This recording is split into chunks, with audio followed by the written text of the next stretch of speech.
All right, let's kick things off with this. Phoenix is gearing up for a wetter than usual monsoon season, with more storms likely on tap. Don't count on a big cool down, even with the extra rain.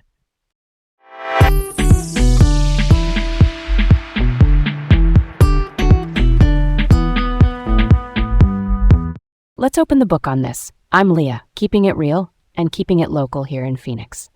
And I'm Garrett, staying curious and keeping it chill as we run through today's top stories in the Valley. First up, Phoenix braces for another wet monsoon season, with forecasters seeing a 40% chance of above normal precipitation. Quick refresher, monsoon means a seasonal wind shift that brings moisture. Arizona's monsoon runs mid-June through the end of September, and a typical season gives Phoenix about 2.43 inches of rain. Context helps. 2023 and 2024 were abnormally dry. Then 2025 bounced above average at 2.76 inches. The National Weather Service now says odds tilt wetter again this summer. But even with more precipitation, summer temps are still expected to run hot. The heat doesn't just vanish because clouds roll in. That tracks. But it's a little daunting. More rain, but still those triple digits. So we get humidity plus heat. That's like walking into a sauna at 3 p.m., right? Why doesn't the extra rain cool us down more, especially if storms are popping earlier thanks to that unusually warm winter and spring we just had? Short version. The ground and air mass stay warm, storms are often quick hitters, and humidity slows overnight cooling. Think of it like a wet blanket. It traps heat. You might get a brief cool-off under a storm, but big picture, the seasonal heat engine keeps running. Still, the extra moisture could help gardens, desert plants, and tamp down dust between storms. Let's not sleep on safety. Earlier monsoon surges could mean earlier first storms, so watch for flooded washes, downed branches, and those sudden microbursts, which are powerful, short-lived wind blasts. Real talk, never drive through a flooded roadway. It only takes a little moving water to sweep a car. That's the heartbeat of it. Okay, let's move on. Measles outbreak in the East Valley has doubled, with exposure sites in Mesa and most cases among unvaccinated people. Maricopa County reports 14 measles cases this year, the most since at least 2006. The first case was in January. By mid-April, we were at 6, and now in early May, the count has more than doubled to 14. Health basics. Measles is extremely contagious. It can linger in the air for hours. 2 doses of the MMR vaccine, that's measles, mumps, rubella, are about 97% effective. Statewide since 2025, Arizona has seen hundreds of cases, and 97% of them have been in unvaccinated individuals. Officials listed exposure sites that include a Mesa church, a grocery store, and several fast food spots. If you were there at the listed times, check county guidance and talk with your healthcare provider. Yeah, that checks out. I'm not a doctor, but the numbers tell a story. Low vaccination rates let this spread. If you're unsure of your status, reach out to your doctor or the county health department to get straight answers. And remember, big crowds raise exposure risk during outbreaks. Being mindful for a couple weeks can go a long way. Stay aware, not scared. Let's switch it up. Phoenix just approved new limits on feeding and treating people experiencing homelessness in city parks.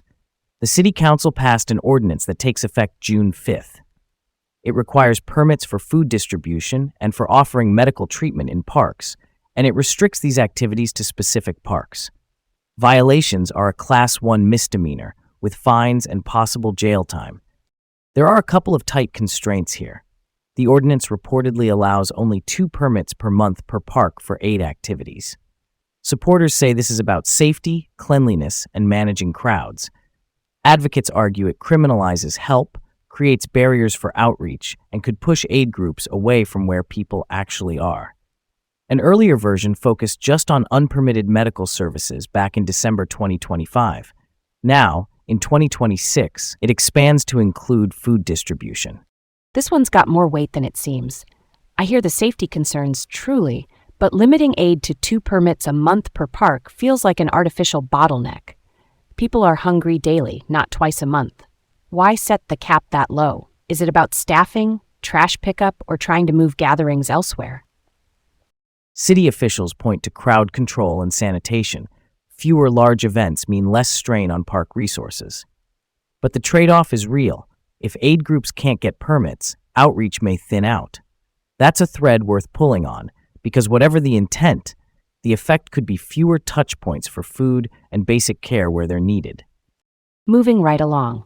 Inside the Phoenix Border Security Expo, where immigration enforcement took center stage, over 2,000 attendees and 193 vendors showed off tech from drones to armored vehicles. Speakers included Tom Homan, the former acting head of ICE, that's Immigration and Customs Enforcement, and Todd Blanche, serving as acting U.S. Attorney General. They defended the current immigration approach even as public disapproval grows. Data backdrop. Syracuse University's TRACK, a research project that analyzes government records, reported in April that over 70% of ICE detainees have no criminal convictions. Advocates argue that aggressive tactics sweep up people with no records and even U.S. citizens, with reports of more than 170 citizens arrested during raids in recent years. That has fueled ethical debates around due process, meaning fair legal procedures, and the human cost of these operations. That's something to chew on, huh? Balancing border management with civil liberties is tough, but public sentiment seems to be shifting against heavy-handed tactics. Also worth noting, the expo reflects a bigger business ecosystem, with vendors selling surveillance and security tools. Not judging the tech itself, but it raises questions about incentives when enforcement becomes a marketplace. Let's keep it moving. Last up, teen sues the Maricopa County Sheriff's Office after a boat collision on Bartlett Lake. On Memorial Day 2025, then 18-year-old Josh Nito Cruz was on a jet ski when an MCSO patrol boat hit him. The incident report blamed his inexperience, but drone footage appears to show the deputy's boat moving at high speed, which could have contributed to the crash. In September 2025, Nito Cruz sought a roughly $4 million settlement, and in 2026 he filed a lawsuit. The sheriff's office declined to comment. What a twist, and also a serious one. For accountability, that drone video will be key. Video can clarify speed, distance, and reaction time. Big picture, safe boating means safe speed and a constant lookout, especially on crowded holiday weekends. We'll see how the court weighs the official report against the footage. Transparency matters for public trust. Full stop. Kinda gives you something to sit with, huh? And that's where we'll leave it for now.